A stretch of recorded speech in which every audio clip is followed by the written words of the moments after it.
Alright everybody, Smokey 1979 here. I want to give a little update on what I got going on. It's been a little bit.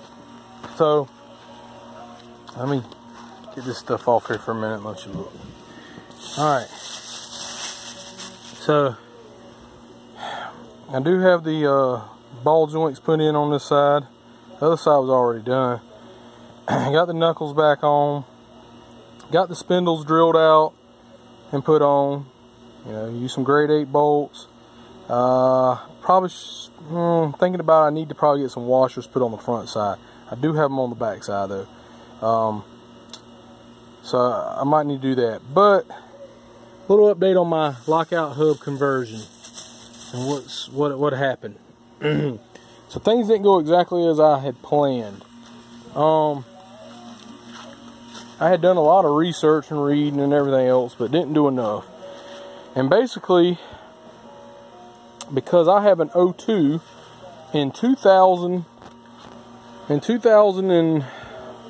I think it was 2000, the year 2000, 2001, 2002 models of these second gens, the Dana 60 front end changed. I believe the knuckles changed.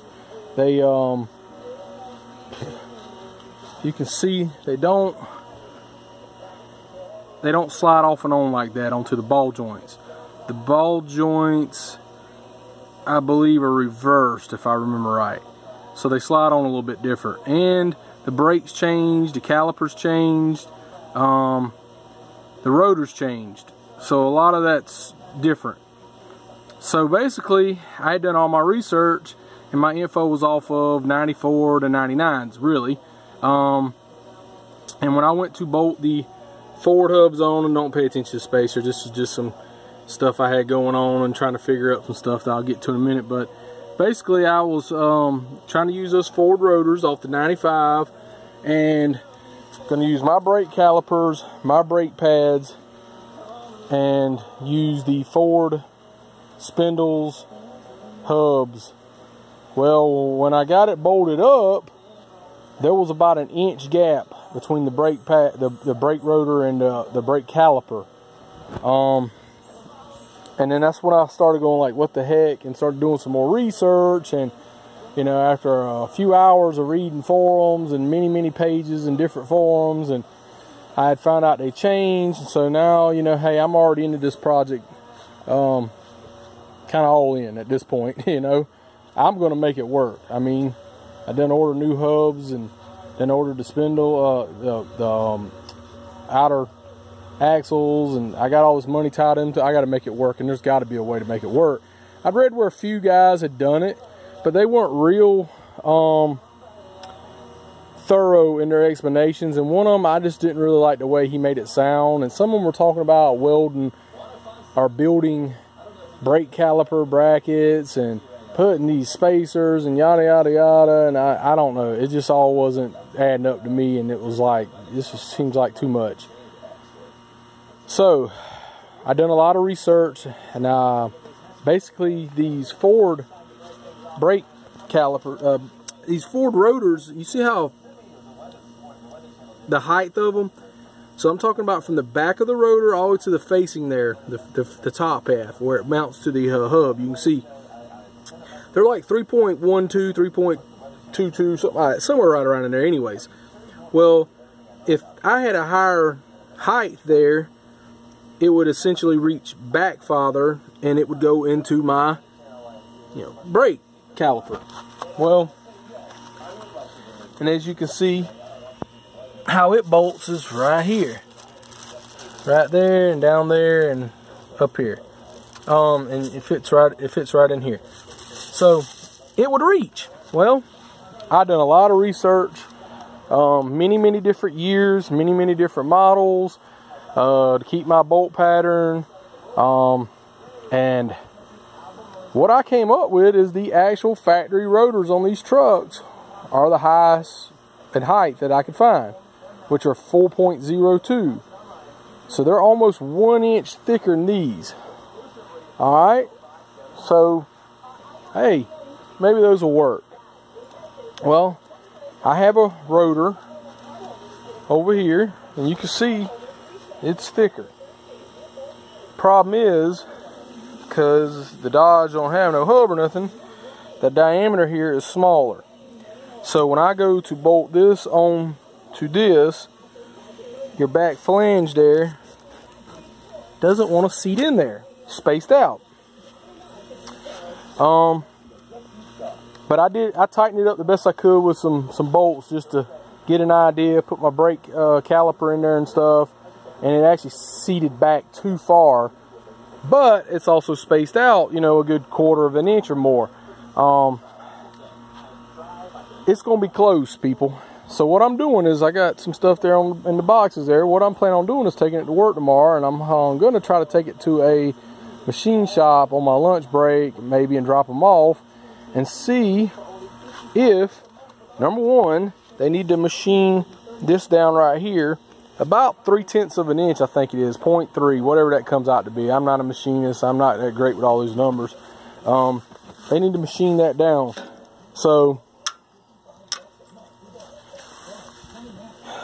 that's for my rim. I'm running 3rd gen rims, and from what I can tell, that's about how much difference there is. So my rim will fit on there. I remember some people can force them on there, but they're hard to get off and stuff, and I don't want to go that route. I probably could take a Dremel with a sanding bit on it, you know, and disc on it, and go around the inside of my rims since they're aluminum, and make more room for them. That's easy enough. But the problem is since these won't seat into this rotor, I've got to take it to the machine shop and get that ground down about that same amount of distance from the research I did. So why not go ahead and get them to cut these down in the lathe too at the same time? So that's what I'm gonna do tomorrow. I hope, anyways. At least something one day this week when I got time and they can get to it too. You know how that is. It should be a fairly simple job. I may, if they can't, and if they're too much, I don't know. I got another place I'm gonna call too. Maybe I can take it to. Once that is done, that's an old rotor I got. I want to, and the reason why I'm doing the hub, people, is for the fact of I don't want to do the rotor, because if I ever need new rotors, then I'm gonna have to take that thing and take it and have it, you know, in a lathe too and cut down. And what happens if I'm out somewhere or whatever and get a rock in it? I don't know. It just chews it all up or something. Or, you know, about 2-3 months ago, I was driving down the road and some studs broke off. I was running crappy old spacers. I've been running things for about 5-6 years though, so I'm not going to complain. But studs broke and the tire came off and the rotor hit the pavement and dented it in pretty good.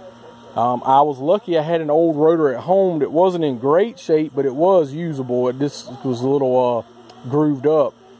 I was able to come home, grab it, throw it on, and drive this baby home.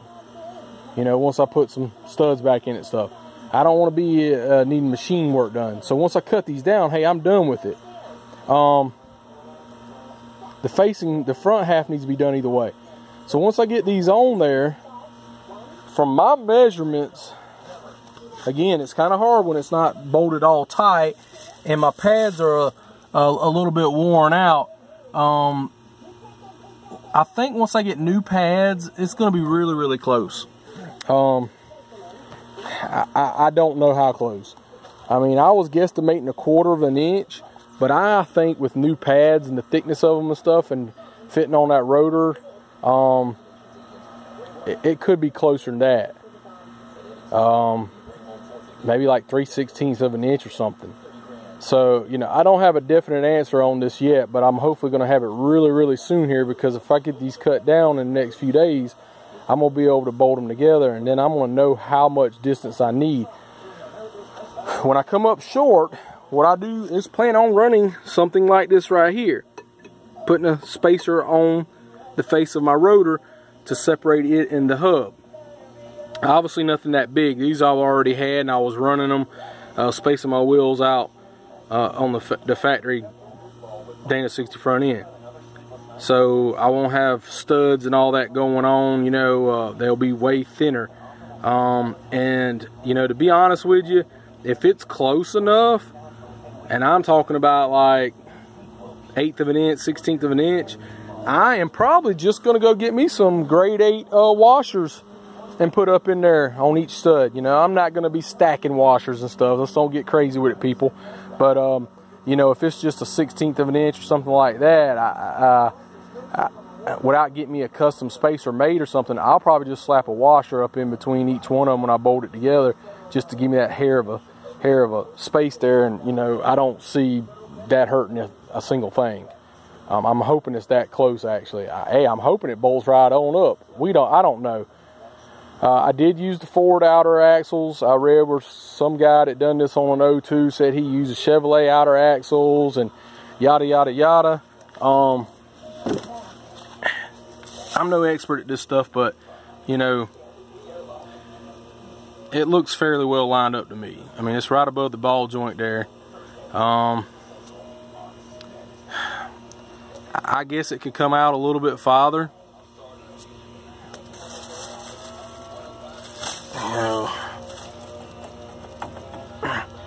I mean, I guess maybe use a Chevy, maybe it'll come out a little bit farther. Maybe that's too far in. I don't know. I'm not an expert at this stuff. Somebody will probably chime in here and let me know if that don't look right. I don't know how bad it's going to hurt it, you know, if it's inset a little too far like that. What is a 1/2 inch or a 1/4 inch? The Chevrolet outer axles are 12 inches long. These are 11.5 inches long. So you're talking about 1/2 inch total length. Does it set that place for the universal there out a 1/2 inch or not? I don't know if it moves a 1/2 inch or not. Again, I don't play in this thing like I used to when I was young. It's mostly just a daily driver, but you know, we do have snow once in a blue moon.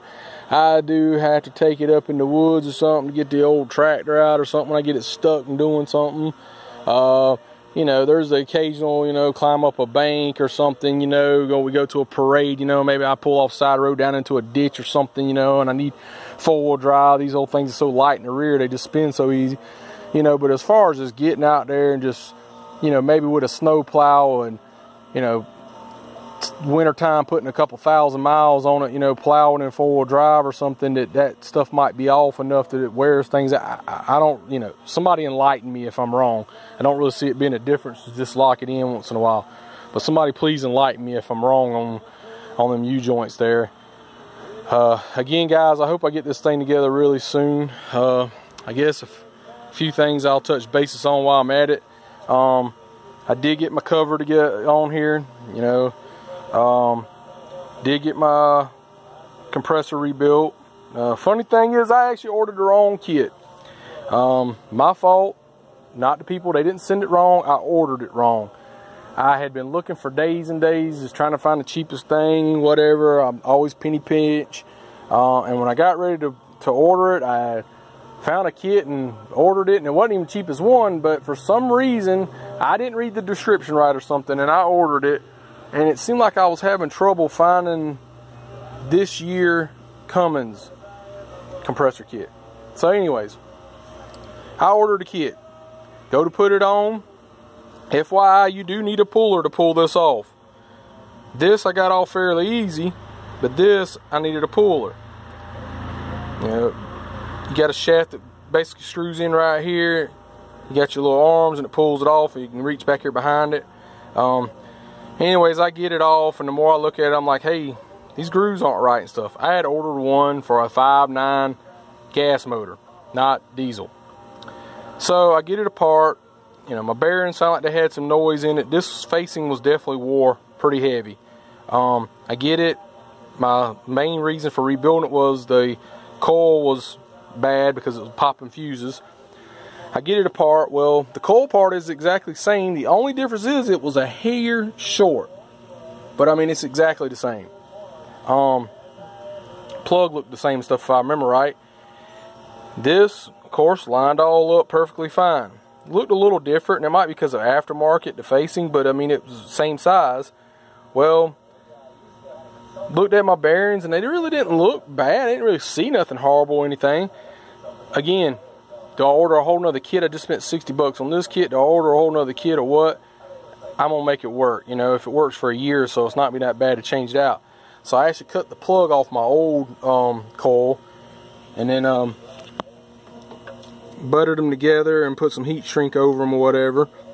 and that extended it out a little bit farther here. Used the new facing plate, used my old hub, which I'm telling you, once I put it back together, if you hear, it really sounds pretty good. I'm telling you, I don't know what it was, but when I took it apart, it was just making this tinging noise and stuff. So it's got the new coil in it, and it's got the new faceplate on it. Hey, it should work. Ordered a new dryer there. Not quite ready to hook it up, so you know, make sure you leave your caps on there, or that thing will draw the moisture out in the air there. So I'm still working on that. I do need to order my rebuild kit for the turbo. Got my new seal in. Again, the cover on. I do have the killer dowel pin in it. I am gonna run this a little bit different. I pulled my heater grid off and stuff. I actually modified it. I don't remember if I did a video. I gutted it out. I'm still not quite done with it because I do got 1,000 projects going on at one time. That's just kind of how I am. You know, I got things on order. I don't want to sit around. I tear other things apart, whatever. And again, I've said it before too. I don't have pockets full of money to just sit here and every day just order. So I kind of, when I got extra money, order these things. You know, my goal, hopefully in the next few weeks, have it back on the road. But do need a lower radiator hose. That other one was awful, and I don't remember. I think I showed it, but I will show it again. It is awful. Look down in there. That is disgusting. I mean, just chunks of stuff coming out of it when I done it. You can see where it's come off the sides. It's the original hose. I'm not taking a chance putting that back on. Top one, it didn't look as bad because it don't have that metal in there, but I don't want to take a chance. You know, I travel to mountains and stuff. I don't want to blow a hose, $20 hose. Something else I went and done, people, was broke down and ordered a brand new aluminum radiator. The old one's over there. There was nothing wrong with it, except for being 16 years old. All that crud coming out of it. You know, I even drained the fluid out of it, like crud come out of it. You know, it's all gummed up. Do I take it to a radiator shop and have it clean, and then again a week later, you know how, if you're like me, you know how it is. You pull, something looks fine, you pull it apart, put it back on, and then all of a sudden it's leaking later. You know, so those caps are notorious from cracking and leaking and stuff. So I did order me a brand new radiator. It's just an El Cheapo brand off of eBay. I put my rubber pieces back on there. It's got the places for your screw bolts on top. It is supposed to be 3 flue. It's got your places for your shroud. I believe it was my shroud back here. It come with caps on it. It's shipped from California. And I only see some few little tiny little dings, but other than that, I was surprised. I thought, man, this thing, especially with the box it came in, it had a little bit of styrofoam in it, and that was it. And I thought, this thing's gonna be beat up, but it wasn't.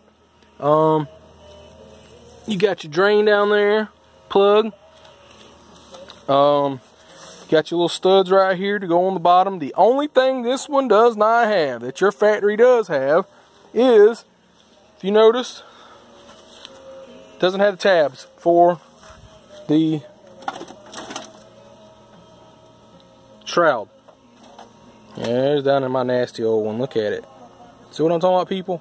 So why do I want to pay to have this thing all flushed out, and it may go and leak a little later? So I'm hoping with a little extra cooling capacity, that'll help. My only complaint really was the radiator cap. This is my old one, and it really ain't that old. It looks a little dingy, but it's only about a year and a half old. This is the factory one. Oh my goodness. Yeah, it's written in Chinese with a little bit of English, and let me tell you, this is like some of the cheapest I've ever seen in my life. I mean, this thing is, it's just crappy. I mean, it ain't no way I'd put that back on there. If I gotta go buy another radiator cap, I will. The old intercooler, I'm gonna try to clean. It's not really beat up. Don't believe it leaks. You can see where I've blown the turbo. Well, puked a bunch of oil. Didn't blow it apart. Didn't lose a shaft or anything. But you can see this side's still clean. Besides a little dirt. But I'm gonna wash it out. I'm gonna get me some degrees and stuff and wash it all out. But that's about it for today, guys. I'm about to pack it up. It's late. It's humid. Got to go to work tomorrow. just trying to keep y'all up with this. Somebody might want to do this and don't want to surprise us like I had. You know, I've gotten a lot of great info off of YouTube, and I don't really see anything on this on YouTube, so I'm trying to put something out there. Talk to y'all later.